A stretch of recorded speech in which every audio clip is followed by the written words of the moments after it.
Yeah, I'm as well as designing like the UnitRefine GUI, I'm also one of the core maintainers of SpikeInterface. And today we're going through a SpikeInterface pipeline to make an analyzer. Yes. To use UnitRefine, you really need an analyzer. And here is a very short tutorial. So the first thing you need is a raw recording. And then you want to load that raw recording. So in our case, we have a raw recording from IBL, and we're using read cbin of IBL to load that recording. And Chris can tell us more about this functionality. Yeah, if you had, say, used OpenEFIS to make your recording or SpikeGLX, you just need to change this read function to like read OpenEFIS or read SpikeGLX. So we support about 30 formats. They can all be read in this way into a standard recording object. But here we're using this IBL. Anushka? Yeah. And so we are also then doing some pre-processing on our raw recording. We're doing a high pass filter, then we are doing a phase shift, and then we're also doing a common referencing.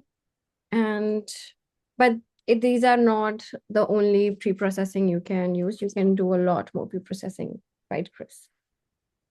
Yeah, there's whitening. You could detect and remove bad channels. You can do motion correction. Again, loads and loads of different things you could do here. This is just a kind of simple pre-processing pipeline that's set up here. And now, like, you have your recording, which is pre-processed. Now you want to run sorter. We are using KiloSort 4, but you can also use a lot more spike sorters. There's mountain sort and there's spiking circus, tread a clue. RT sort was just added. About 20 sorters are supported by Spike Interface. And once you've got your sorting and you've got your recording, you want to combine them into an object that deals with everything that's kind of combined data. So examples of that are like your average templates. And almost everything you compute and that you want to look at as a researcher is stored as an extension of the sorting analyzer. So the key concepts here are that there's a sorting analyzer, and then everything you're interested in is an extension of it. You're going to show us how to actually do this, Anushka, right? Yes. So, like, you create a sorting analyzer, and then, as Chris said, you can have a bunch of extensions. So in our case, we are interested in quality metrics, template metrics.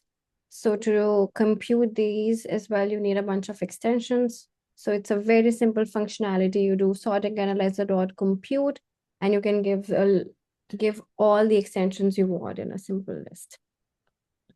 Yeah, it's maybe worth saying that some of the metrics, those metrics that are to do with like your average spike amplitude of all your spikes in your unit. Now, obviously, to compute that, you need to know about your amplitudes.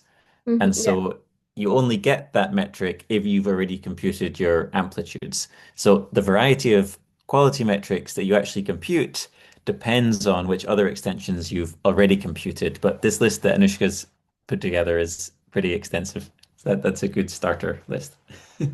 So with this, you have uh you know how to load a recording, you know how to run a spike sorter, then you know how to create a sorting analyzer, and then now you also know how to create extensions to compute metrics.